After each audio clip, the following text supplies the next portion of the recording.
Health plus programme 'ਚ ਤੁਹਾਡਾ ਸਭ ਦਾ ਸਵਾਗਤ ਹੈ। ਅੱਜ ਅਸੀਂ ਤੁਹਾਨੂੰ ਲੈ ਕੇ ਚੱਲ ਰਹੇ ਹਾਂ ਰਾਏਕੋਟ ਹਸਪਤਾਲ ਮਨੋਰੋਗ ਅਤੇ ਨਸ਼ਾ ਛੁਡਾਓ ਕੇਂਦਰ ਪੰਜਾਬ ਸਰਕਾਰ ਅਤੇ ਸਿਹਤ ਵਿਭਾਗ ਵੱਲੋਂ ਮਨਜ਼ੂਰਸ਼ੁਦਾ। ਨਸ਼ੇ ਦੀ ਲੱਤ, ਅਫੀਮ, ਡੋਡੇ, ਪੋਸਤ, ਗਾਂਜਾ, ਚਿੱਟਾ, ਸ਼ਰਾਬ ਤੇ ਹਰ ਤਰ੍ਹਾਂ ਦੇ ਮਾਨਸਿਕ ਰੋਗਾਂ ਦਾ ਇਲਾਜ ਰਾਏਕੋਟ ਹਸਪਤਾਲ ਵਿਖੇ ਕੀਤਾ ਜਾਂਦਾ ਹੈ। ਰਾਏਕੋਟ ਹਸਪਤਾਲ ਈਦਗਾਹ ਰੋਡ ਨਵੇਂ ਬੱਸ ਅੱਡੇ ਦੇ ਪਿਛਲੇ ਪਾਸੇ ਰਾਏਕੋਟ ਵਿਖੇ ਸਥਿਤ ਹੈ। ਰਾਏਕੋਟ ਹਸਪਤਾਲ ਨਸ਼ੇ ਦੇ ਰੋਗੀਆਂ ਦੇ ਲਈ ਕਿਸੇ ਵਰਦਾਨ ਤੋਂ ਘੱਟ ਨਹੀਂ ਹੈ। ਸਾਰੀ ਟੀਮ ਨੇ ਰਾਏਕੋਟ ਹਸਪੀਟਲ 'ਚ ਡਾਕਟਰ ਅਗਰਵਾਲ ਨਾਲ ਗੱਲਬਾਤ ਕੀਤੀ। ਸਾਰੀ ਟੀਮ ਨਾਲ ਗੱਲਬਾत करते हैं। डॉक्टर साहब ने रायकोट हस्पताल बारे विस्तृत जानकारी दी। नमस्कार, मेरा नाम डॉक्टर गिरीश अशोक कुमार अग्रवाल है। मैं रायकोट हॉस्पिटल के यहाँ पर एज अ कंसल्टेंट साइकेट्रिस्ट हूँ। यहाँ पर लगभग हम 2 साल से काम कर रहे हैं एंड हमको बहुत अच्छा एक रिस्पांस मिल रहा है पेशेंट्स का। और काफ़ी लोग यहाँ पे आके नशा छुड़ाने के लिए, मतलब पेरेंट्स के साथ भी आते हैं, अकेले भी आते हैं, और नशा छुड़ाने के लिए पहल पब्लिक अपने और से कर रहा है। मतलब वैसे हम लोग भी इसकी कैंपेन वगैरह करवाते हैं जिसमें नशे के बारे में जितने भी प्रॉब्लम्स है या उसकी जो परेशानियाँ है वो हम सारी बताते हैं। लेकिन अभी ऐसा है कि पॉपुलेशन की साइड से भी एक अलग से पहल हो रही है, तो ये it's a good sign Punjab के लिए आने वाले दिनों में, ये अच्छी बात है।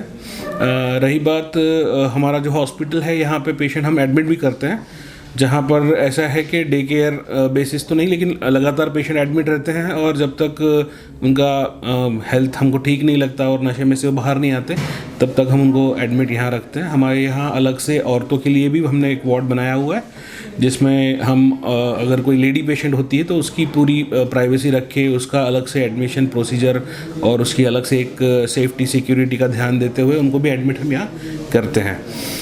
ये हॉस्पिटल हमारा रायकोट में रायकोट हॉस्पिटल जो है वो बस अड्डे के थोड़ा सा बैक साइड में ईदगाह रोड पे है, और यहाँ लगभग सुबह 8:30 से 5:30 तक हम सेवाएं देते हैं।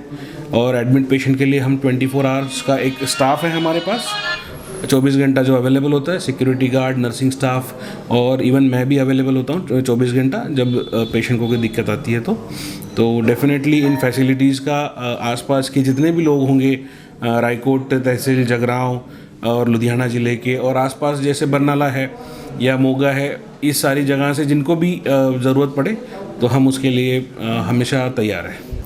देखिए, नशा ये प्रॉब्लम जो है, ये पहले परिवार को समझना ज़रूरी है कि एक बीमारी है, क्योंकि इसकी अगर दवाई आ रही है, ट्रीटमेंट आ रही है और इसके डॉक्टर्स है, काउंसलर्स अवेलेबल है, तो आप सबसे पहले ये समझो कि नशा ये एक बीमारी है। मानसिक जो बीमारियां होती हैं उसी में ये एक नशे वाली बीमारी भी आती है, जिसमें ऐसा है कि पेशेंट में चिड़चिड़ापन, उदासी, गुस्सा, नींद नहीं आना, है ना, और जैसे नशे के लिए अलग अलग तरह के रास्ते उसने चुनना, जैसे चोरी करना हो गया या कोई गलत रास्ते हो गए। तो बेसिकली ये सारी चीज़ें जो हो रही है, ये मेंटल डिटोरिएशन होता है सेकेंडरी टू एडिक्शन, मतलब एक नशे के वजह से जो दिमाग की हालत ख़राब होती जाती है।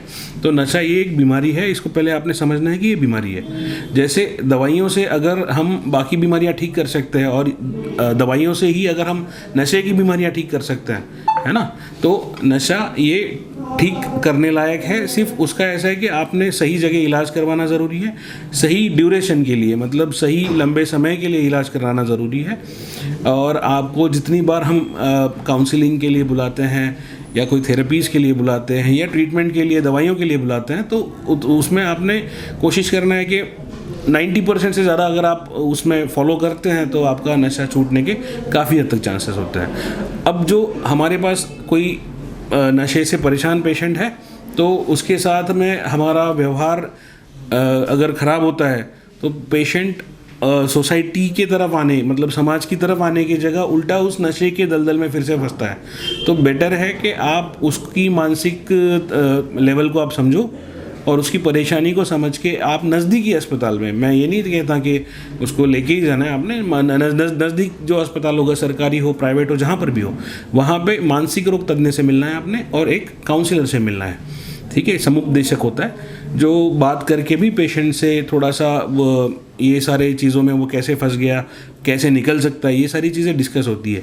लेकिन ये सिर्फ एक बार होने से नहीं होगा, ये कम से कम 6 महीना साल भर वाला प्रोसीजर है, तो आपको थोड़ा सा सब्र रखना ज़रूरी है ये सारी चीज़ों में। और बाकी कोई दिक्कत आती है तो आप डेफिनेटली यहाँ पे आ सकते। जो अपने हॉस्पिटल में पेशेंट को एडमिट करने की प्रोसीजर है, उसमें सबसे इम्पोर्टेंट ये चीज़ है कि एक पहले पेशेंट की अपनी तैयारी होनी चाहिए, है ना। मतलब पेशेंट के जो परमिशन होती है या ऐसा है कि पेशेंट के इच्छा के विरुद्ध हम एडमिट नहीं करते।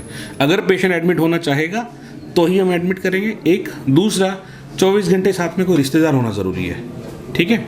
मतलब हॉस्पिटल में क्या चल रहा है, पेशेंट के साथ क्या ट्रीटमेंट हो रही है, वो सारी चीज़ों पे ध्यान रखने के लिए हमको पेशेंट के साथ एक रिश्तेदार ज़रूरी होता है। तो पेशेंट की इच्छा चाहिए, दूसरा पेशेंट का रिश्तेदार होना चाहिए जो उसका ध्यान रख पाए, ठीक है। और बाकी फिर हम यहाँ पे हमारा स्टाफ तो 24 घंटा अवेलेबल होता ही है। तो यहाँ पर जो एडमिट होता है पेशेंट, उसकी हर बात को सुना जाएगा और उस हर बात की हम कोशिश करते हैं कि हर प्रॉब्लम हम सॉल्व करने का कोशिश करते हैं हम।